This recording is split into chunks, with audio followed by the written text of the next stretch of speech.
Bonjour, bonsoir. Nous sommes très heureux de vous rencontrer une fois de plus pour notre émission Les Grandes Rencontres. Les Grandes Rencontres, une émission de Matungue TV. Nous avons l'honneur aujourd'hui de recevoir Jean-François Beaufoy, que beaucoup de gens connaissent, qui est donc consultant, lobbyiste dans le Parlement européen, mais aussi consultant spécial de l'ONU. Sans oublier qu'il a été, et qu'il est, je pense, toujours conseiller politique et diplomatique au sein de l'UDPS. Bonjour Jean-François. Bonjour, bonjour. Nous sommes très heureux, en tout cas ravis de vous avoir une fois de plus pour pouvoir éclairer l'opinion sur l'actualité en République démocratique du Congo. Nous parlerons de nombreux points, naturellement. Nous parlerons de la situation de l'actualité, mais aussi de certains partis politiques. Alors, qu'en est-il de la situation qui prévaut maintenant en République démocratique du Congo, l'actualité du jour?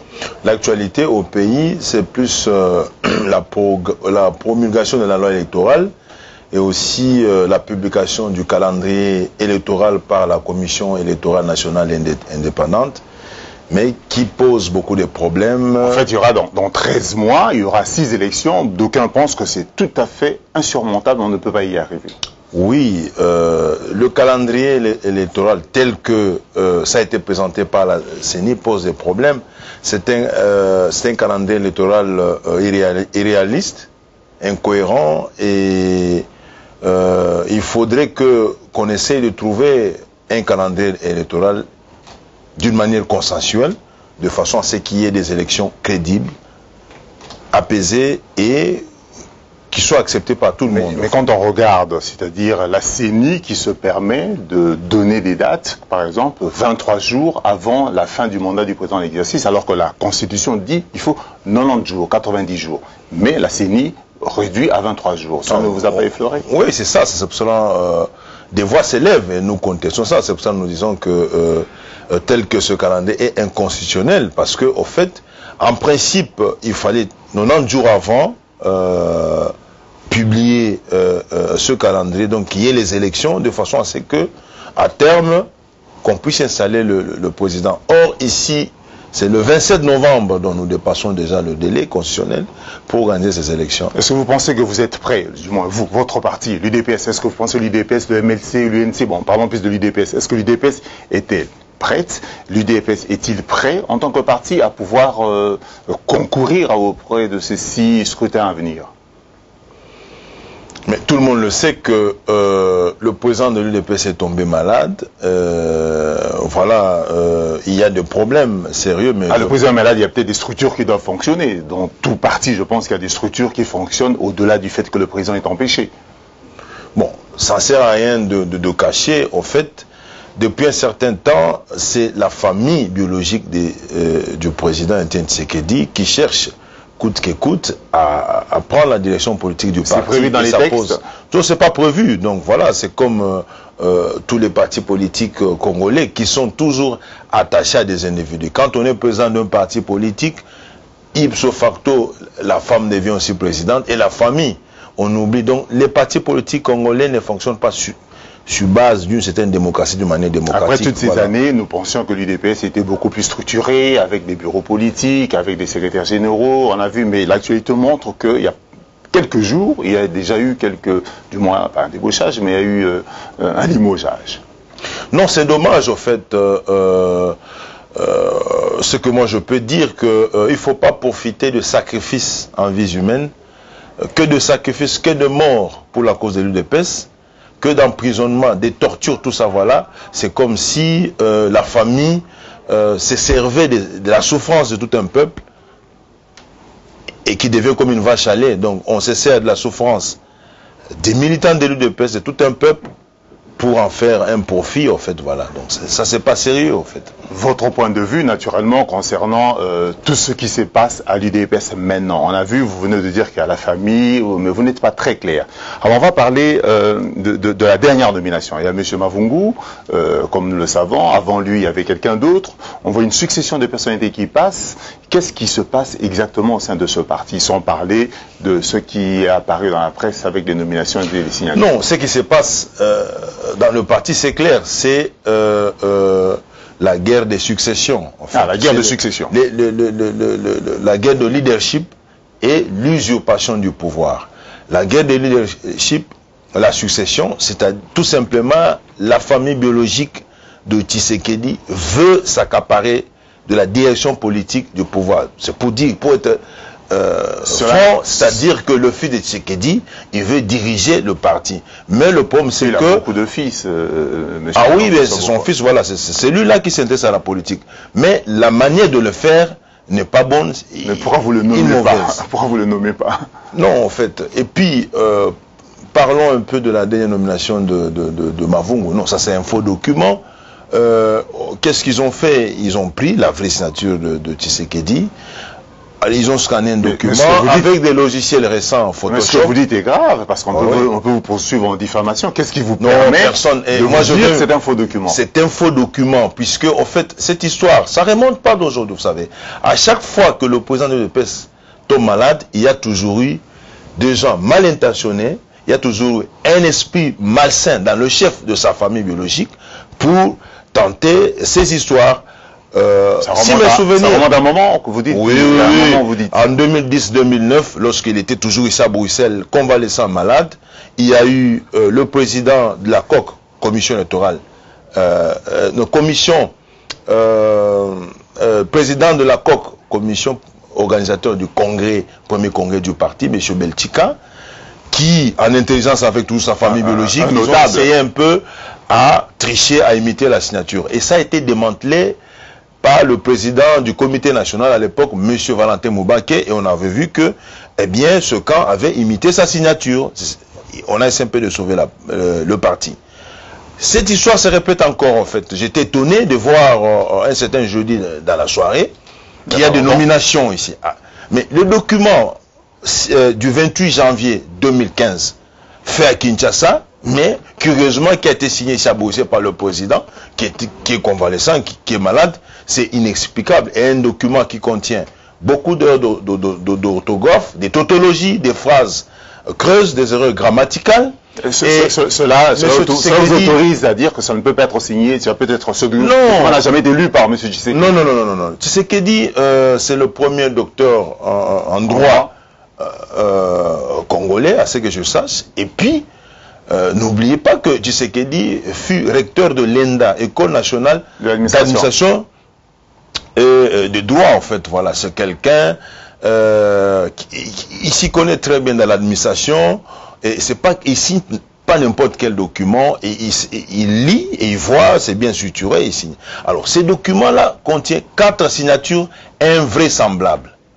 Donc, le document publié le 28 janvier. Le 28 janvier. Et fait à Kinshasa.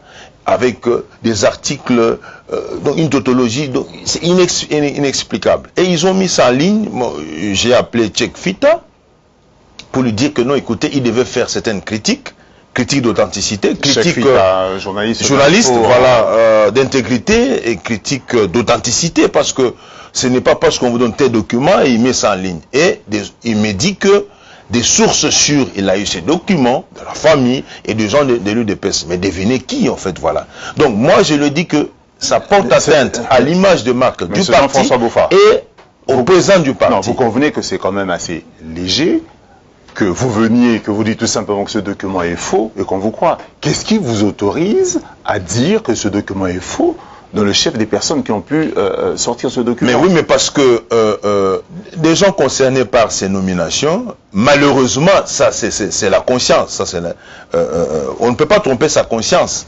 Mais en principe, toutes ces personnes devaient dénoncer la fausse signature. Non, beaucoup de gens savent que c'est un faux. C'est un faux, mais en fait, c'est mal moral, quoi. En fait, ils disent, mais bon, ils disent, mais on va encore refaire un autre document. Le fait de reconnaître que ce document, c'est un faux, et ils vont encore faire un nouveau, ça dit que c'est un faux document. Et lorsqu'on essaie de comparer les documents signés par M. Tshisekedi à Kinshasa en 2012, qui est en bonne santé, et vous voyez que non, les signatures qui figurent ces différentes décisions, à savoir décision 085, 086, 087, eh bien, c'est en bonne et due forme. Donc, il y a seulement sa signature. Mais lorsque vous comparez ces signatures, tous ces documents, au fameux document du 28 janvier, mais vous allez voir que vraiment, c'est deux signatures vraiment différentes. Ça n'a rien à voir. Et ça, c'est faux et usage de faux. Et vous pensez donc que le président Etienne Tshisekedi n'a pas lu le document, il a posé sa signature? Non, il n'a pas lu, il n'a pas posé sa signature en fait. Donc, mais on engage l'UDPS et M. Etienne Tshisekedi fait quoi alors en ce moment? Qu'en est-il pour que les gens puissent imiter sa signature? Mais voilà, serait-il donc dans l'incapacité de pouvoir diriger ce parti? Que se passe-t-il? Mais c'est ça, on se trouve, voilà, lorsque un tel fait arrive, on doit se poser plusieurs questions. Est-ce qu'il est dans l'incapacité de signer? Voilà, par conséquent, quelqu'un peut signer à sa place ou imiter sa signature, ou bien est-ce qu'on l'a isolé, en fait, qui est vraiment une thèse vraisemblable. On essaie un peu de le couper du monde extérieur, comme ça on vient, on dit au peuple, aux combattants, tout ça, non, il va bien, c'est cela, et dans l'entretemps, on essaie un peu de faire faux usage des faux, d'imiter chaque fois sa signature. Moi, je pense que c'est ce qui se passe. Monsieur Jean-François Bouffard, qu'est-ce qui vous anime? Vous, comme nous l'avons dit en introduction, consultant spécial de l'ONU, conseiller politique et diplomatique de l'UDPS, qu'est-ce qui vous a pris ces jours-ci, ces dernières semaines, puisque vous dites que beaucoup de gens le savent, que vous mettiez à mettre ça en pleine lumière? Pourquoi les gens ne vous suivent pas? Vous êtes seul ou bien il y a beaucoup d'autres gens? Non, il y a beaucoup de gens, ils savent, ça c'est un cinéma en fait, voilà. En fait, il y a des gens qui rêvent, parce que ça n'est pas d'aujourd'hui que j'ai commencé à dénoncer toutes ces pratiques, c'est depuis longtemps, mais aujourd'hui je me réjouis que bon nombre de gens, ils suivent et ils m'encouragent. Moi, en fait, moi ce qui me fait mal, ce qui est vexatoire, c'est que tant au niveau même du pays que de nos partenaires, au fait, cette histoire a été mise online, en ligne, et publiquement, tout le monde le sait, et ça fait mal. Ça c'est un peu de saper l'image de marque de l'UDPS, qui a toujours lutté pour un état de droit, pour une démocratie pluraliste. Mais lorsqu'on retrouve ces antivaleurs dans le parti, et pourquoi nous combattons maintenant? Pourquoi avoir combattu Mobutu? Pourquoi avoir combattu Kabila? Et pourquoi maintenant dire des choses que non, il y a des antivaleurs dans le chef du gouvernement de Kabila, c'est des voleurs. Qu'est-ce que nous faisons? Si nous sommes contre les antivaleurs, donc nous devons nous préparer conséquemment pour qu'une fois, si on arrive au pouvoir, qu'on puisse faire la différence. J'entends, vous utilisez un nous pluriel, vous qui êtes dans l'UDPS. Est-ce que pourquoi vous ne pas l'avoir dit au parti pour ne pas avoir... Non, mais l'UDPS aujourd'hui, il y a UDPS, l'UDPS est divisé, ça s'est caché. Il y a UDPS famille Tshisekedi et UDPS parti du peuple. Voilà, c'est ça, l'UDPS est divisé. Il y a deux structures. Non, les gens sont divisés en fait, voilà, parce que en fait, il y a une démarche dans le cercle de la famille de Tshisekedi qui tend à dire que non, Tshisekedi a trop souffert et nous on doit avoir notre part de gâteau et voilà, c'est tout à fait normal. C'est vrai qu'il y a quelques semaines, il y avait quelques personnes qui avaient été suspendues, on a vu des gens qui avaient perdu leur poste. Ici au niveau du Benelux, au niveau de Bruxelles, il y a M. Mbouyi qui est partant, qui est parti, qui va partir, qui est suspendu. Qu'en est-il exactement? Pourquoi des personnes... Non, M. Mbouyi, au fait, le représentant, au fait, on veut qu'il parte puisqu'il a dénoncé des pratiques inhabituelles. Il a dit tout simplement qu'il avait donné 400 000 $ à maman Marthe, qui est l'épouse de Tshisekedi, et que ce serait mieux aussi d'avoir des justifications. Est-ce qu'elle a utilisé cet argent bon escient à la campagne présidentielle? Voilà, parce qu'il y a eu un certain général, la fameuse histoire d'imprimer des cartes de l'UDPS, à qui le président avait remis 300 000 $, M. Jacquemin Chabani. Il a été traduit en justice pour se justifier comment est-ce qu'il a utilisé cette somme. Voilà, puisqu'il y avait quand même des zones d'ombre. C'est de cette façon-là que, bon, M. Mbouyi, il lui a plu de dire au cours d'une conférence de presse qu'il avait remis 400 000. Et ça, c'est vrai, il y a même des extraits bancaires qui le prouvent. Donc, juste à partir de cette conférence de presse, voilà, ça n'a pas plu à la famille. Ça n'a pas plu au parti, mais à la famille. Et comme dans l'UDPS, depuis un certain temps, nous sommes à la merci, donc à la cour du roi Péto, donc une pétodière. Donc la famille de Tshisekedi devient en quelque sorte une famille royale.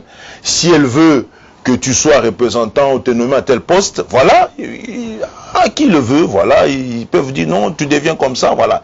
Et nous ne sommes pas au pouvoir et il y a des pratiques comme ça. Mais finalement, où est-ce qu'on va? Et voilà, c'est ça. C'est le jour ou bien quand est-ce que vous avez fait part à une réunion du parti, votre dernière réunion de l'UDPS, vous en tant que membre de l'UDPS, pour pouvoir dire certaines choses? Parce que là, vous venez à la presse ou vous nous demandez... Non, il y a eu plusieurs réunions. La dernière réunion date d'hier, la semaine passée, puisque la semaine passée, il y a eu le 33e anniversaire de l'UDPS à Liège, convoqué par le représentant M. Mbouyi. mais curieusement, j'apprends qu'il y a encore 33e anniversaire ce week-end ici par les soi-disant, le nouveau représentant dont son nom figure sur un faux document, faux usage de fonds. Moi, j'en appelle à la conscience de toutes ces personnes là-bas qui veulent encourager toujours les anti-valeurs. Ici, moi, je m'oppose à des pratiques comme ça, en fait. Voilà, c'est ça, en fait. Je ne cautionne pas cet usage de faux en écriture.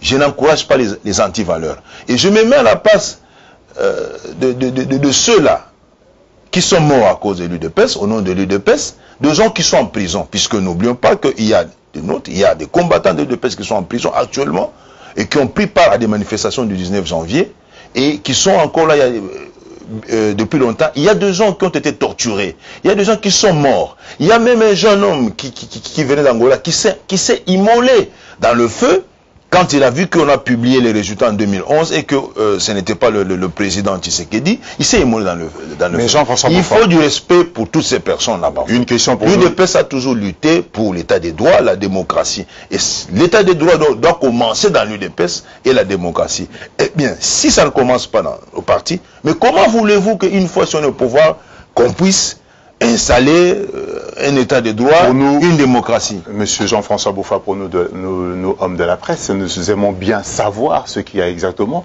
Comment se fait-il qu'alors le président Étienne Tshisekedi, par rapport à tout ce que vous venez de dire, pourquoi ne réagirait-il pas? Pourquoi ne réagit-il pas? Mais voilà, mais moi je vais vous répondre à cette question, mais est-ce que vous vous imaginez que depuis le mois d'août que le président séjourne ici, il n'y a aucune personne de la fédération qui l'a vu, voilà, en fait. Mais, en fait, vous ne savez rien, peut-être qu'il y a des gens qui l'ont vu. Il y a des gens qui l'ont vu, c'est-à-dire que la famille, si la famille veut que tu puisses voir le président, tant mieux, et tu recommandes, voilà. Et puis, voilà, donc, le président est pris en otage. Mais moi, ça ne serait pas ma démarche, parce que il est malade, il est convalescent, tout à fait normal que sa famille biologique s'en occupe, tout ça. Mais qu'on n'oublie pas qu'il est aussi président d'un parti politique. Depuis qu'il est tombé malade, c'est comme si pour l'UDPS, c'est comme si le temps s'est arrêté. Il n'y a rien. Je vous dis aujourd'hui que la direction politique de l'UDPS, c'est une coquille vide. Il n'y a rien qui s'est fait, en fait. Faut-il donc croire que le président Étienne Tshisekedi ne maîtrise plus rien?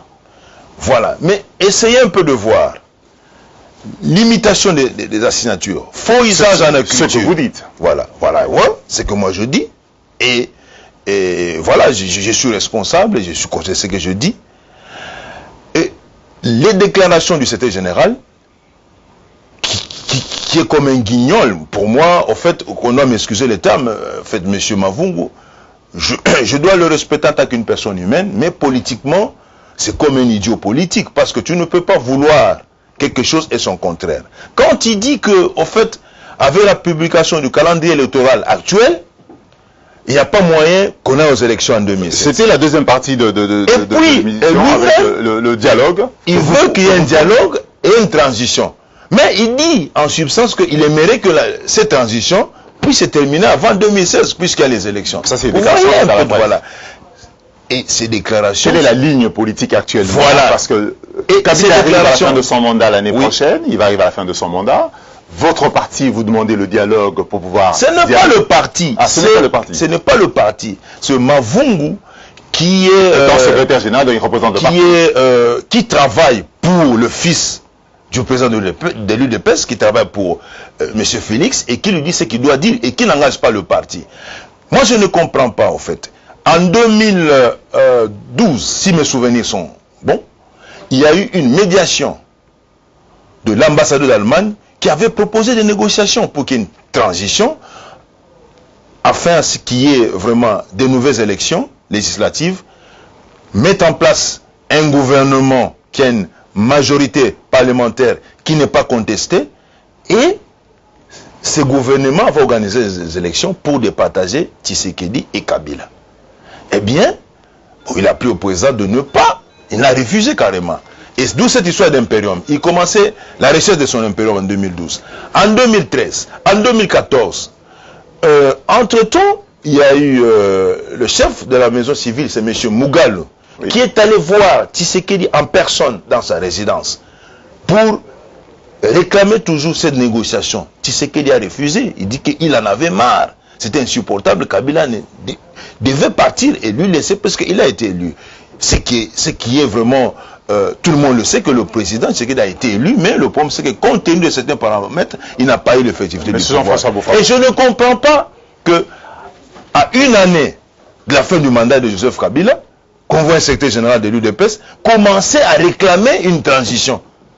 Donc, c'est-à-dire, pour éclairer l'opinion, il y a eu d'abord la demande de l'Imperium qui a été demandée, puis il y a eu ce que nous entendons par la presse, il y a eu la demande du dialogue, la transition. Quelle est la ligne politique aujourd'hui de l'UDPS par rapport aux échéances qui arrivent? Mais, je vous ai dit, M. Ramazani, que la direction politique de l'UDPS est malade. C'est une coquille vide.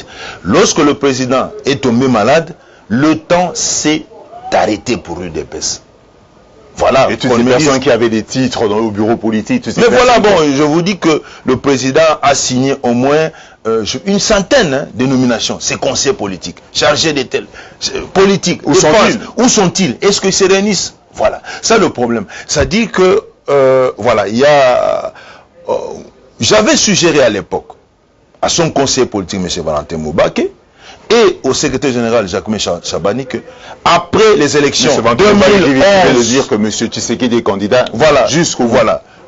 Après 2011, il était important qu'on puisse faire une évaluation pour voir durant ce processus quels sont nos points positifs, les points négatifs, et aussi ça c'est voilà, et puis voir un peu les opportunités que nous avons toujours pour reconquérir le pouvoir.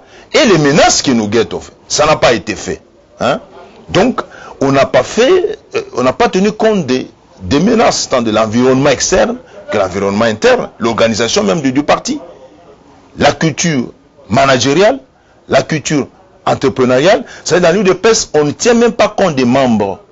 On ne tient pas compte des parties prenantes qui peuvent affecter significativement à moyen, donc à court, à moyen, à long terme le parti. Non! C'est dirigé, en fait, c'est comme un royaume, voilà, bon, le président peut se réveiller, s'il lui plaît. D'ailleurs, il y a eu cette fameuse décision de dire que non, voilà, bon, il a dit, les députés élus de l'UDPS, ils ont fait une démarche pour voir le président, pour discuter, puisqu'il n'y avait pas un plan B.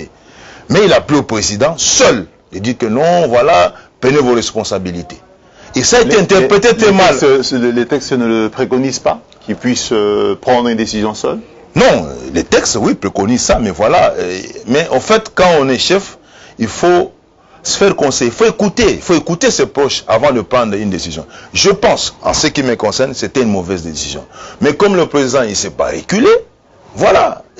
C'est après autant d'années que beaucoup de gens... Est-ce que vous-même, monsieur Jean-François Beaufoy, est-ce que vous-même, vous avez été candidat à diverses fonctions que vous n'avez pas pu avoir? Par exemple, tenir le Benelux, diriger l'UDPS Belgique ou devenir secrétaire général? Pourquoi vous n'avez pas voulu prendre la main pour pouvoir faire des choses qui doivent être faites? Non, en fait, le mécanisme des nominations des personnes à des hautes responsabilités du parti a toujours été flou dans l'UDPS. C'est plus la coterie tribale, comme Liao le disait à l'époque, ou bien la proximité, ou bien les amitiés, quand on est proche. On ne sait jamais penser. Voilà. Mavungu n'est pas de cette tribu, comme vous dites. Non, moi je vous ai dit que c'est un guignol qu'on a mis comme ça et qui fait la honte. C'est la honte de l'UDPS, M. Mavungu. C'est la honte, en fait, voilà. Un secrétaire général de l'UDPS. C'est le plus idiot secrétaire général de l'UDPS. Donc, dans l'histoire de l'UDPS... Je parlais de vos ambitions politiques au sein de l'UDPS. Pourquoi vous n'avez pas cherché à, non, mes ambitions, en fait, concourir pour un poste de responsabilité, M. Jean-François Beaufoy? J'ai été conseiller politique et diplomatique. Connaissant très bien le mécanisme de fonctionnement de l'UDPS, connaissant tout ce qui se passe, tout ça, voilà, j'étais trop réservé pour assumer de hautes responsabilités dans l'UDPS, pour éviter de se compromettre, pour éviter qu'un jour, d'avoir les mains liées, ou carrément moi je dis ceci, cela, et que cette machine de la famille dit le contraire. Voilà, donc c'est la famille qui dirige l'UDPS. L'UDPS, ce n'est pas un parti politique organisé, c'est un mouvement de masse mouvement apparenté à la famille de Tshisekedi qui décide, voilà, des gens peuvent se trouver dans un café, s'il plaît. C'est devenu comme ça, voilà, comme ça, parce que vous dites que c'était un parti dirigé mais par... depuis un certain temps, ça a toujours été comme ça. À ne pas confondre avec l'UDPS du président Kibasama, du feu Kibasama Liba, et l'UDPS du directoire. Mais quand le président Tshisekedi, après le premier congrès, Tshisekedi, il devient en quelque sorte... entre parenthèses un potentat en fait, et un roi en fait. Voilà. Nous arrivons à la fin des échéances, très bientôt des échéances électorales. Vous pensez que l'UDPS est prête pour concourir au niveau local, au niveau législatif et au niveau présidentiel? Monsieur Tshisekedi sera toujours candidat, encore candidat? Quel est votre avis? Bon, c'est triste en fait. Moi j'ai une vision un peu... ma démarche, chaque fois que je suis au pays, c'est de parler à tous les cadres de l'UDPS de façon à ce qu'il y ait un dépassement de soi, de façon à ce que tout le monde puisse parler le même langage, qu'il y ait une réconciliation, qu'il y ait une unité, est en ordre utile pour affronter les échéances à venir. Mais tel n'est pas le cas, tellement que la famille a fait très mal à certains cadres qui n'en veulent plus en fait. Donc il y a eu des tractations dans ce sens pour que les gens se parlent, appeler tout le monde à l'unité avancée. Mais c'est la famille qui pose un problème. Ce n'est pas la démarche. La démarche de la famille, c'est l'argent. C'est l'argent. Je vous dis tout, c'est l'argent. C'est-à-dire, il doit se retrouver. L'argent. Parce que M. Tshisekedi, ce n'est pas un dieu.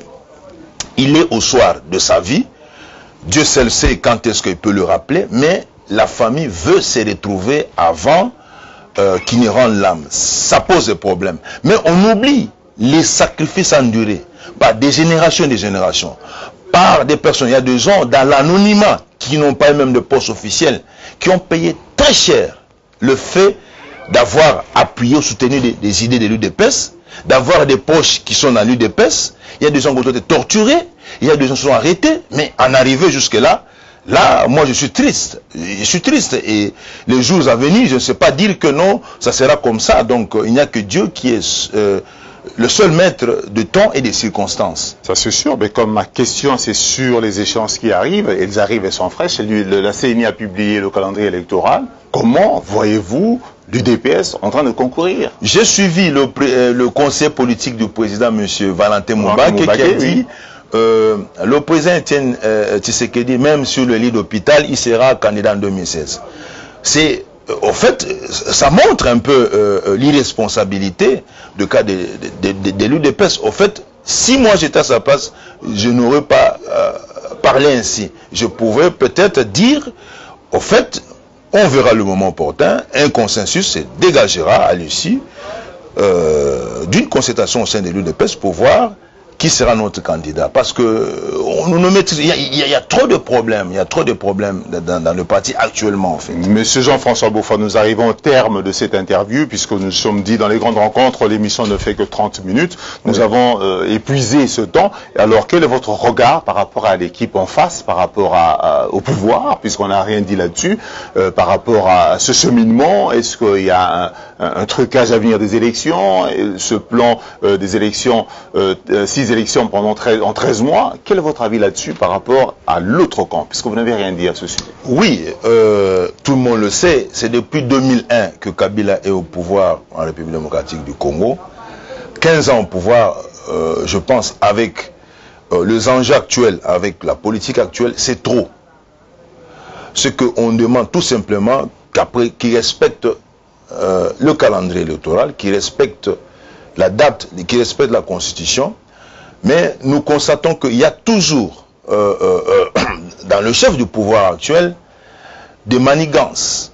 Ils essaient un peu de faire en sorte de trouver, chaque jour, ils essaient un peu d'inventer des formules pour tenter de s'accrocher au pouvoir. Nous devons être un peu, j'en appelle à une certaine élégance en politique, qu'à un certain moment, il faut qu'il y ait une alternance. Nous sommes tous des Congolais, eh bien, ils ont eu à diriger pendant autant d'années, mais qu'ils acceptent aussi que, voilà, c'est comme ça, la Constitution dit comme ça, que les autres aussi dirigent. Puisque, au fait, les dangers aujourd'hui pour la République démocratique du Congo, c'est quoi, en fait? Mais c'est toutes ces multinationales.